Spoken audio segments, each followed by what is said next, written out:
விநாயகர் சதுர்த்தி சங்கம பொதுக்கூட்ட விழாவை பேசுவதற்கு எம் புவனேஸ்வரனை அழைக்கின்றேன்.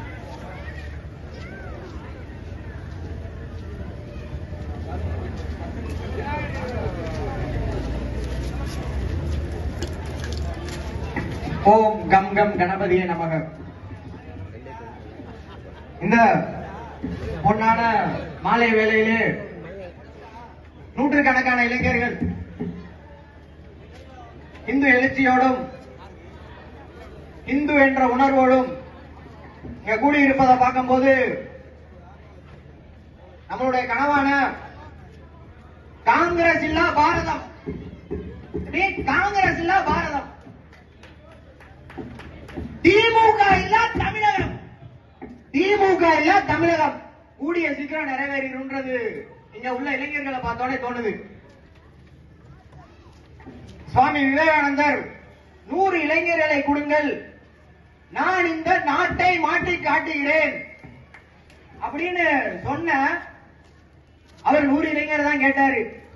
இங்க 100க்கும் மேற்பட்ட இளைஞர்கள் நான் இந்த பாரத தேசத்திற்காக தேச பணி ஆற்றுவேன் என்று இங்கு கூடியிருக்க அனைவரையும் வருக வருக வருக என இந்து மகா சார்பாகவும் இந்து மகா சபா மாநில தலைவர் பெரிய செல்லத்துரைஜி அவர்கள் சார்பாகவும் ரமேஷ் பாண்டியன்ஜி அவர்கள் சார்பாகவும் வருக வருக என இரு கரம் கூப்பி அன்போடு அழைக்கின்றோம். சின்ன சின்ன விஷயம், 2 முக்கியமான விஷயம் சொல்லணும். இந்து மகா சபாவினுடைய நம்மளுடைய தலைவரா இருந்து வழிகாட்டிக்கிட்டு இருக்க செல்லத்துரைஜி ஒரு பக்கம் நம்மளுடைய எனக்கு மாமா முறை வேணும். என்னுடைய சின்ன வயசுல இருந்து சித்தாந்தத்தை ஊட்டி ஊட்டி ஊட்டி இன்னைக்கு 20 வயசுல இங்க மேடையில நின்று உங்க முன்னாடி பேசுறேன்னா அதுக்கு பின்னால இருந்து இயக்கிக்கிட்டு இருக்கவங்க பெரிய செல்லத்துரைஜி, ரமேஷ் பாண்டியன்ஜி, இங்க ஜி அவர் எனக்கு சித்தப்பா. ஏதோ ஒரு கடைக்கோடி கிராமத்துல பிறந்து விவசாய பின்னணியில வளர்ந்து இன்னைக்கு மாநில விவசாய அணி மாநில துணை செயலாளர் அளவுக்கு உயர்ந்திருக்காங்கன்னா கண்டிப்பா நம்ம எல்லாம் பெருமைப்படணும். நம்மளும் அந்த மாதிரி வரணும், கண்டிப்பா நம்மளும் அந்த மாதிரி வரணும். அதனை தொடர்ந்து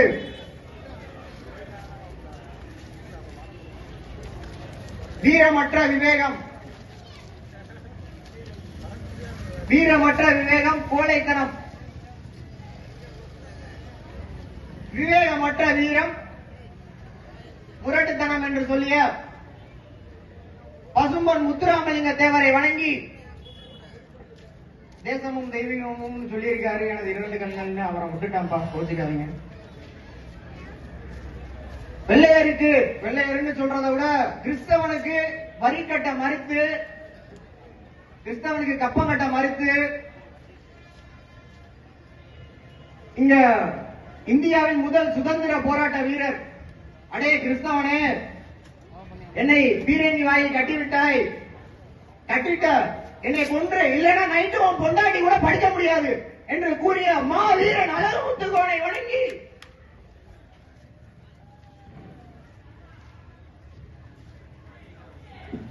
ஒரு சின்ன கதை.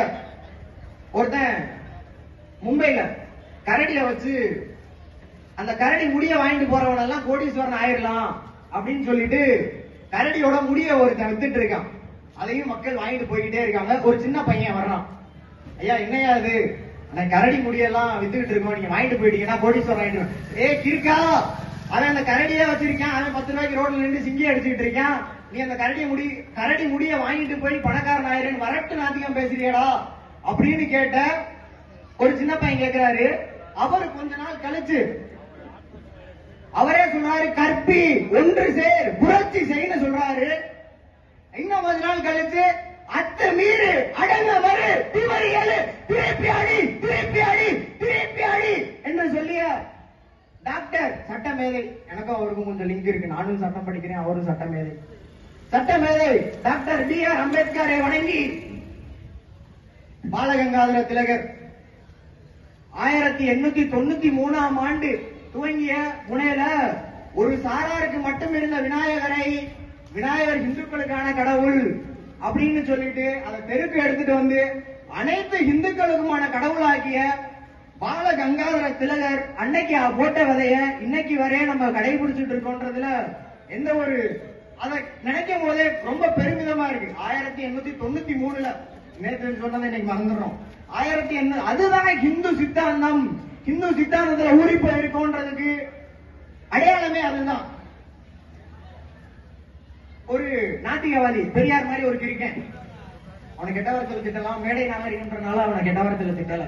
பெரியார் ஒரு கிரிக்கன், அந்த பெரியார் மாதிரி ஒருத்தன் நாத்திகம் பேச வர்றான். கிருபானந்த வாரியார்ட்ட போய் கேட்கிறான், ஐயா என்னையா தூண்லையும் இருக்கும் துரும்புலையும் இருக்குன்றீங்க கடவுள், எதுக்கியா கோயிலுக்கு போறீங்க அப்படின்னு கேட்கிறான் பெரியார் மாதிரி ஒரு கிரிக்கன்.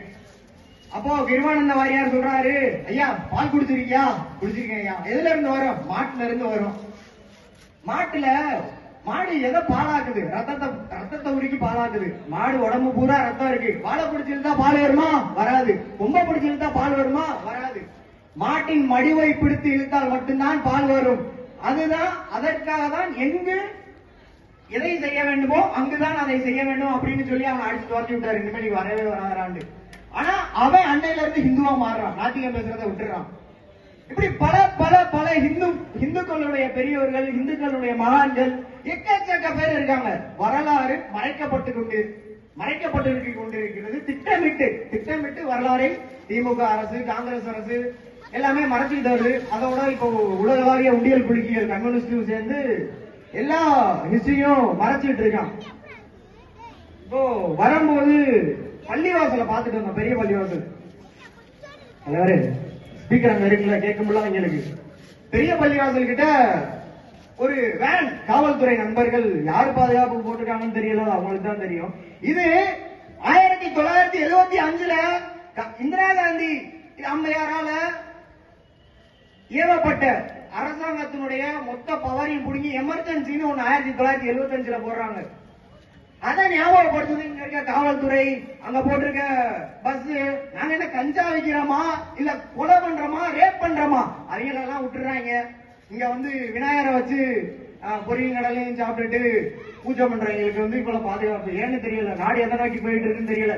இதற்கு எல்லாம் முடிவு கட்ட வேண்டும் என்றால் பிஜேபி ஆட்சிக்கு வரணும். ஆர்எஸ்எஸ் சித்தாந்தத்தை அனைவரும் படிக்கணும். ஒவ்வொரு இந்து வீட்டையும் ஆர்எஸ்எஸ் காரன் இல்லாத வீடே இருக்கக்கூடாது என்று அன்று அப்படி மாறுகிறதோ அன்னைக்கு காவல்துறை நம்மளாதான் இருப்பாங்க, இப்ப நம்மளாதான் இருக்காங்க. அன்றுதான் இந்த போலீஸ் பாதுகாப்பெல்லாம் இல்லாம கெடுபுடியா ஒரு பிள்ளையார வச்சு வழிபடுறதுக்கு இவ்வளவு கெடுபுடி தேவையானா தெரியல. அப்படி என்ன தப்பு பண்றோம்னு எங்களுக்கும் தெரியல. அத தயவு செஞ்சு யாராவது தெரிஞ்சவங்க சொல்லுங்க. நான் மேடை விட்டு இறங்கி வந்ததுக்கு அப்புறம் மேற்கத்திய நாகரிகம் 90 வச்சா அசிங்கம், 90 எல்லாம் போடணும், அதான்டா ஃபேஷன். பேண்ட் வந்து டைட்டா போட்டுக்கிறது, கிழிச்சு போட்டுக்கிறது, இப்படி பல பல மேற்கத்திய நாகரிகங்கள், பல பல மேற்கத்திய நாகரிகங்களை வந்து நமக்குள்ள திணிச்சு எதுக்காக திணிக்கிறான்? அவனோட திட்டம் என்ன? பஞ்சாப்ல எக்கச்சக்க ராணுவ வீரர்கள் 90s காலகட்டத்தில் எண்ணற்ற ராணுவ வீரர்கள் ராணுவத்தில் சேர்ந்து பணியாற்றுறது பஞ்சாப்ல இருந்துதான். அது அவனுக்கு பாகிஸ்தானுக்கு பிடிக்கல. ஐயோ இவங்க தானே நம்ம நாட்டை பாதுகாக்கிறாங்க அப்படின்னு சொல்லிட்டு பாகிஸ்தான் பிடிக்கல. என்ன பண்றான்? கொஞ்சம் கொஞ்சமா அவனை போதைப் பொருளுக்கு அடிமையாக்குறான். அவனுடைய ஊர்ல இருந்து போதைப் பொருள் எடுத்துட்டு வந்து கொடுக்கிறான். ஆபாச படத்தினுடைய சீடிகள் அதை கொண்டு வந்து கொடுக்கிறான்.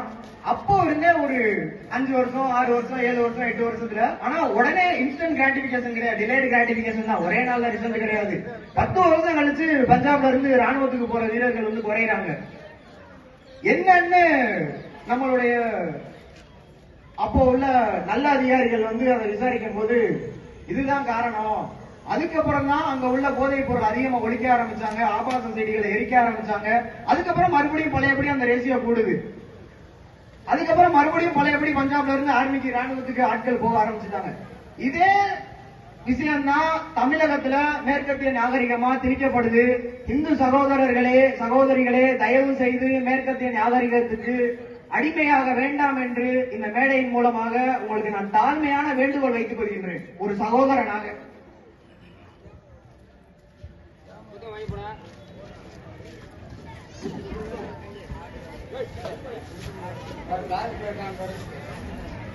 இதே நிலைமை நீடித்துக் கொண்டிருந்தால், பங்களாதேஷ் பிரச்சனையை கொஞ்ச நாளைக்கு முன்னாடி பார்த்திருப்போம். பங்களாதேஷ்ல இந்துக்களை அடின்னு அடிக்கிறான், கொள்றான், மாட்டை கொள்றான், கோயிலை இடிக்கிறான், எக்கச்சக்கமா என்ன கொடூரம் பண்ண முடியுமோ எல்லா கொடூரமும் பண்றான். நம்மளுடைய இந்து பெண்களுக்கு கொடூரம் இழைக்கப்படுது, இந்து ஆண்களுக்கு கொடூரம் இழைக்கப்படுது, கோவில்களுக்கு கொடூரம் இழைக்கப்படுது. நம்மளுடைய அங்க உள்ள குருமார்கள் எல்லாத்துக்குமே என்னென்ன பண்ண முடியுமோ துளுக்க எல்லாத்தையுமே பண்றான். அதே நிலைமை இங்கே நீடிக்க வேண்டும் என்று திட்டமிட்டு இந்த மேற்கத்திய கலாச்சாரம் நமக்குள் புகுத்தப்படுகிறது. எனவே தயவு செய்து யாரும் அதற்குள் அடிமையாகிவிட வேண்டாம். சாராயம் குடிச்சா கெத்து அப்படின்னு சொல்றவங்க தயவு செஞ்சு கொஞ்சம் ஒத்தி வைங்க. இந்த மாதிரி பல விஷயங்கள் நம்ம ஒரு கடந்த 2-3 ஆண்டுகளுக்கு முன்னாடி பாலகங்காதர திலகருக்கும் பசும்பொன் முத்துராமலிங்க தேவருக்கும் போட்ட வாய்ப்பூட்டு சட்டம் பெரிய செல்லத்துறைஜிக்கும் ரமேஷ் பாண்டியன்ஜிக்கும் போடுறாங்க. ஏன் போடணும்? நாங்க என்ன மேடை போட்டு காவல்துறையை திட்டணுமா, இல்ல திமுக கார மாதிரி பெண்களை இழிவா பேசணுமா? எதுவுமே கிடையாது. ஏன்? இவர்கள் தேசத்தை பத்தி சிந்திக்கிறார்கள்.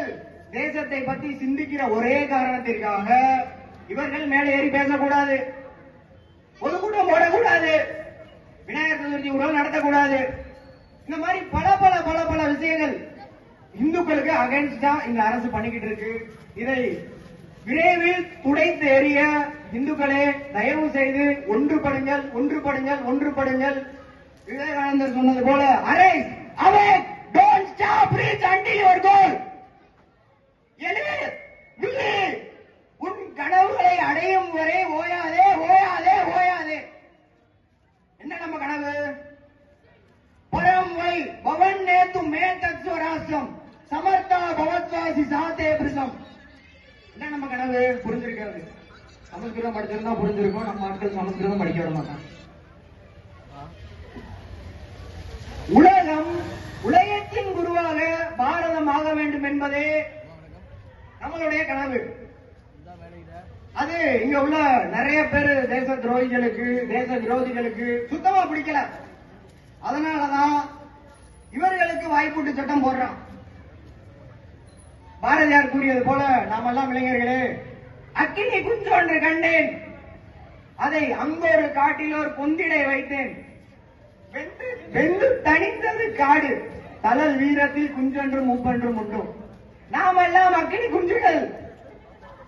நாம் இந்த அரசாங்கத்தால், காங்கிரஸ்களால் மறைக்கப்பட்ட வரலாற்றை மறைத்து வச்சுட்டான். நம்ம யாருன்னே தெரியாது. அந்த மறைச்சு வச்சனால ஒரே காரணத்துக்காக நம்ம எல்லாம் ஒரு சாதாரண இளைஞர்களா இருக்கமே தவிர நமக்குள்ள அபரிவிதமான சக்தி இருக்கு. விவேகானந்தரை படிச்சா தெரியும், வீர சாவர்கரை படிச்சா தெரியும், பாலகங்காதர திலகரை படிச்சா தெரியும், பகத்சிங், ராஜகுரு, சுகதேவ் போன்ற மாவீரர்களை படித்தீர்கள் என்றால் நம்மளுடைய பவர்